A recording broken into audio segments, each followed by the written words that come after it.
Бір күнде менің қызымның көзі ісіп кетті.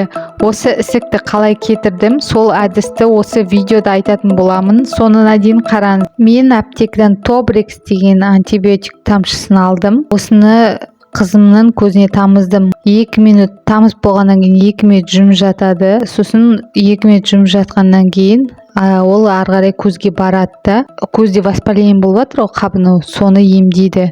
Осыны мен деген бір күн таңертең, обедте, сосын кеште 3 мезгіл емес, даже 4 мезгіл қолдандым, 4 рет. Содан кейін барып келесі күні уже ісігі қайта бастады, жазыла бастады. Бір күнде бұл Тобрикс менің қызымның ісігін кетіріп тұр. Қолдануға болмайтын жағдайлар: аса жоғары сезімталдық көз болса, аллергия болса қолдануға болмайды, және 8 жасқа дейінгі балаларға болмайды. Сақтау мерзімі 3 жыл деген, бірақ та осы жерде мұқият болыңыздар.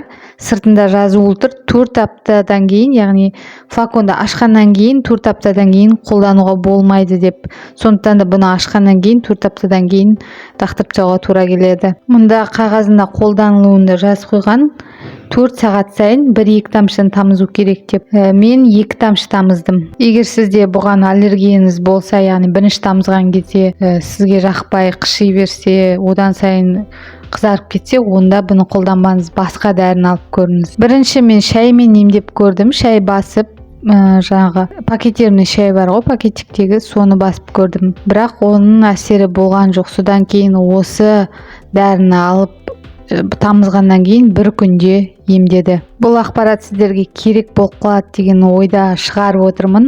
Пайдалы болса каналыма тіркеліп, лайк басып және комментарияға жазып кетіңіздер. Сізде осындай жағдай болды ма? Қандай дәрі қолдандыңыз, сол туралы жазып кетсеңіз.